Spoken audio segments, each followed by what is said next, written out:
السلام علیکم ورحمۃ اللہ وبرکاتہ۔ الحمدللہ رب العالمین والصلاة والسلام علی سید المرسلین، اما بعد۔ جی محترم پیارے بھائی، آپ کا سوال ہے کہ اگر کوئی بندہ نماز جنازہ میں شریک ہوتا ہے تو اس کی ایک یا دو تکبیریں چھوٹ جاتی ہیں تو پھر وہ کیا کرے؟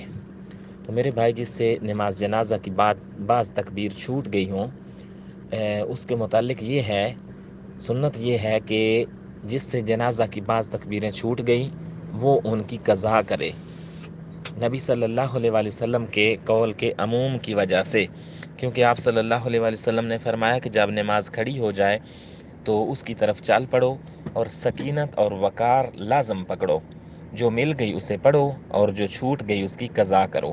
تو قضا کا طریقہ کیا ہوگا؟ جو مل گئی ہے اسے اول نماز سمجھے، اور جو چھوٹ گئی ہے جس کی قضا کرنی ہے اسے نماز کا آخری حصہ سمجھے، نبی صلی اللہ علیہ وآلہ وسلم کے فرمان کی وجہ سے کہ فما ادرکتم فصلوا وما فاتکم فاتموا، جو مل گئی اسے پڑھو اور جو چھوٹ گئی اس کی قضا کرو۔ اگر مقتدی امام کو تیسری تکبیر میں پائے تو وہ تکبیر کہہ کر فاتحہ پڑھے، اور جب امام چوتھی تکبیر کہے تو وہ اس کے پیچھے تکبیر کہے اور نبی صلی اللہ علیہ وآلہ وسلم پر درود پڑھے، اور جب امام سلام پھیر دے تو وہ سلام نہ پھیرے بلکہ خود سے تکبیر کہے اور میت کے لیے مختصر دعا کرے، اور پھر چوتھی تکبیر کہے اور سلام پھیر دے۔ یہ نماز پڑھنے کا طریقہ ہے اس آدمی کے لیے جس کی ایک یا دو تکبیریں چھوٹ گئی ہوں۔